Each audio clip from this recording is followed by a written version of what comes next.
Welcome to Grampy's Garage. I'm Grampy.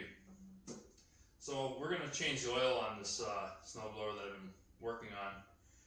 We're going to change the oil, we're going to clean the plug, and that's going to pretty much do it for our series on snowblowers.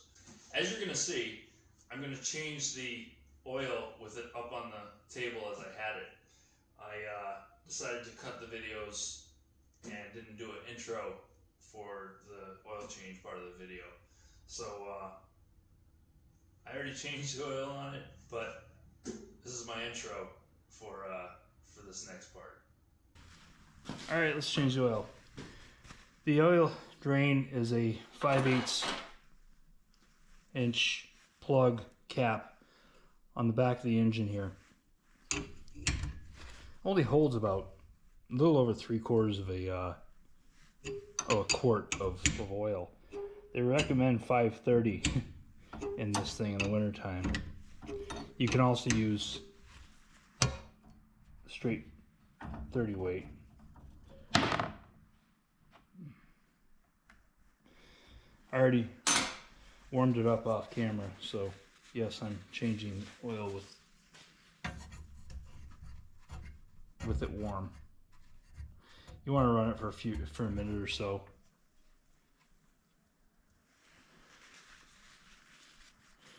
You also want to take the fill stick out when you're draining the oil. Might also have to tip it a little bit to get all the oil out of it.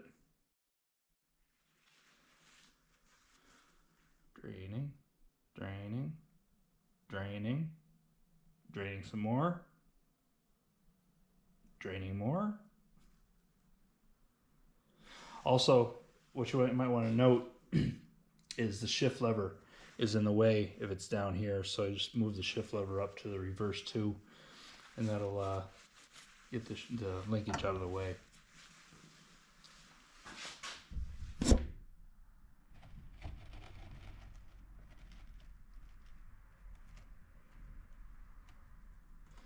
Let's get all that oil out.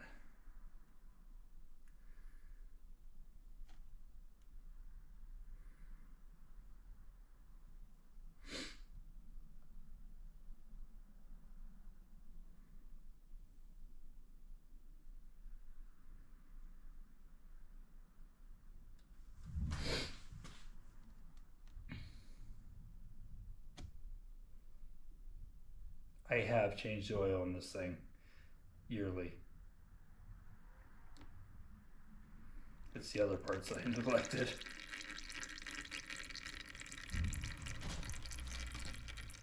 There we go.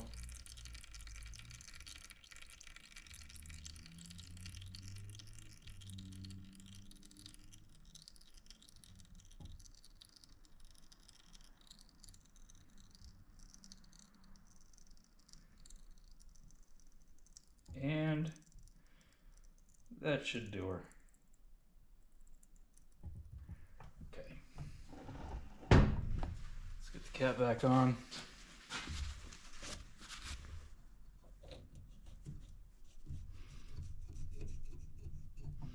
Make sure you dispose of your oil appropriately.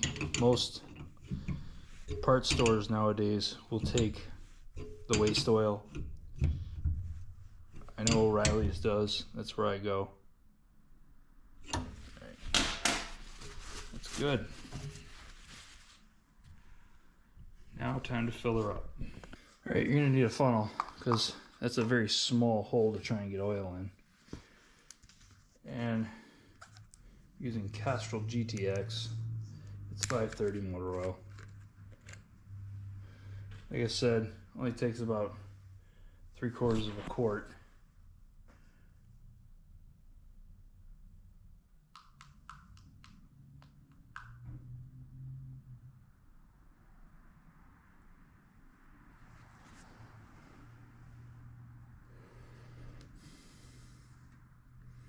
I think it's 0.87 is what the book says.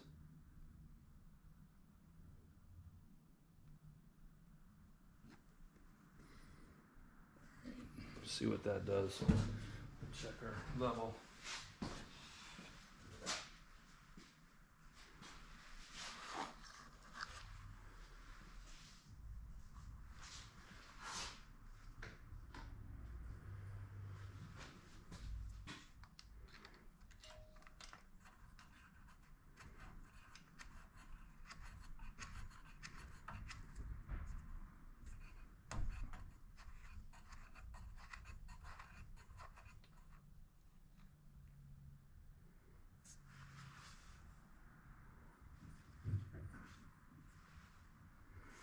wants more.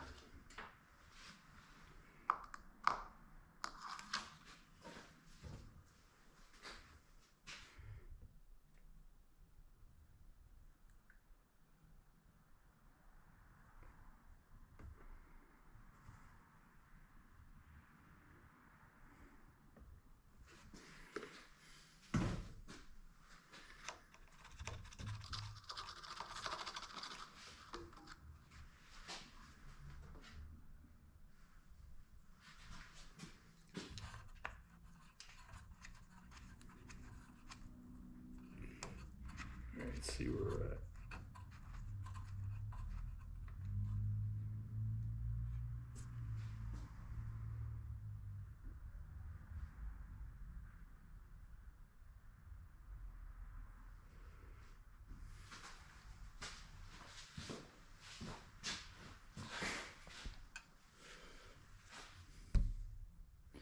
So you've got a, so you can focus on that.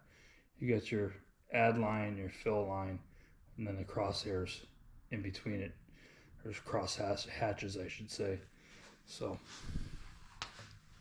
then screw her in.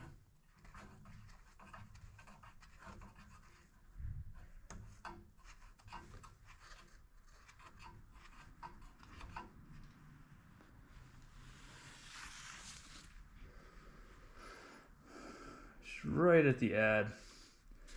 She's taking pretty much a full quart. Not much to drain down in here. Not like it's going through the heads on a standard automotive engine.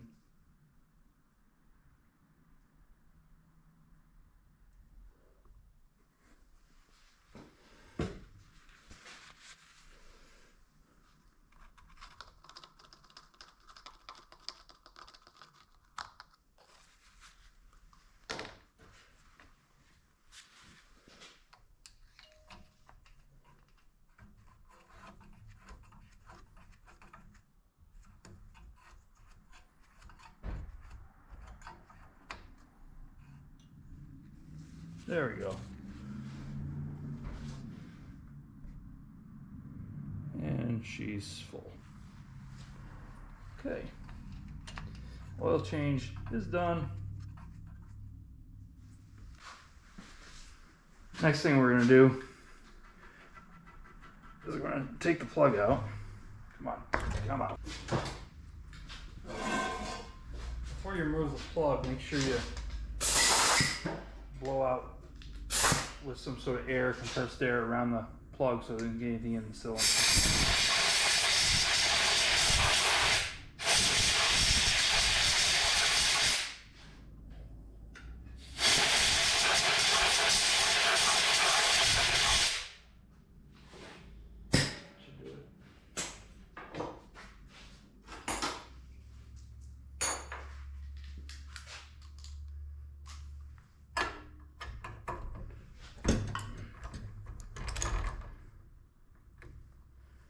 Like I said before, I'm not going to replace the plug. Look at it, probably clean it up a little bit.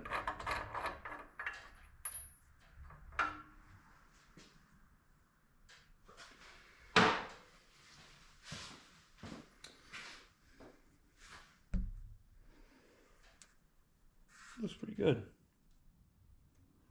I don't think there's any reason to replace it. The electrode looks good and square. The gap looks good. Just gonna wire brush it, put it back in.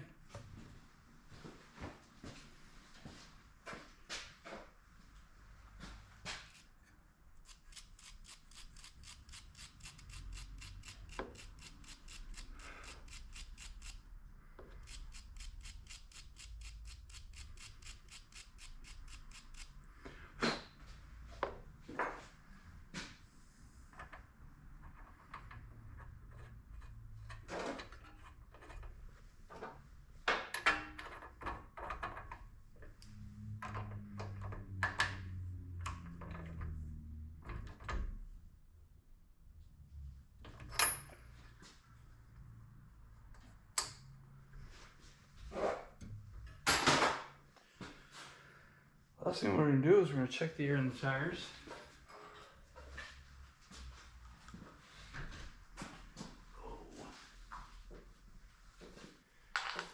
Really doesn't matter on these tires.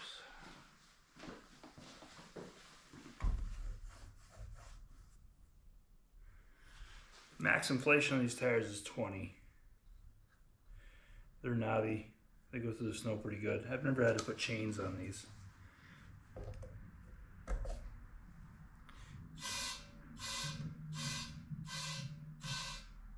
Okay.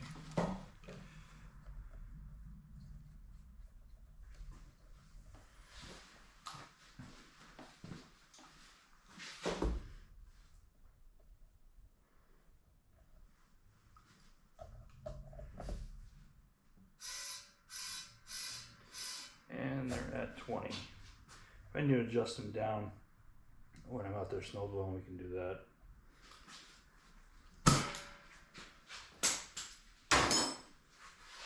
All right, now let's see if she fires up. I know she will.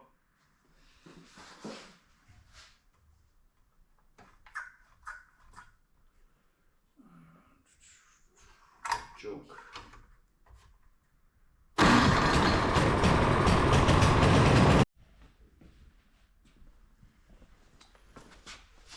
So we've replaced the shave bar down there at the bottom.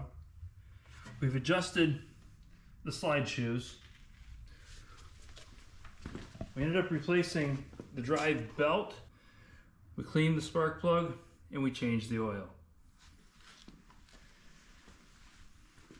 I've gone around, I've lubed a few things up that like the handles and stuff like that. There's not much to lube on this piece right here. Pretty much can stay dry. I lubed that bushing right there. We also aired up the tires. So this thing is ready for my wife to snow blow. I'd like to take a moment to talk about snowblower safety. I am a first responder, and unfortunately over the years I've come across several incidents where people have injured themselves by sticking their hand down the chute of a snowblower. Snowblowers usually come with some sort of stick. If you don't have a stick, then you can use a piece of wood. But if you get something caught in your snowblower chute or in the auger or even the front augers, turn it off. Turn the machine off. Take the plug, disconnect the plug, and then try and free it with this. Never stick your hand or your arm or any appendage down the chute of a snowblower because it doesn't end well. And the last thing I want to see is anybody get injured. So, well, that concludes the series on giving your snowblower new life. Thank you for watching. I'd appreciate it if you like, share, and subscribe to my channel. There'll be more to come on Grampy's Garage.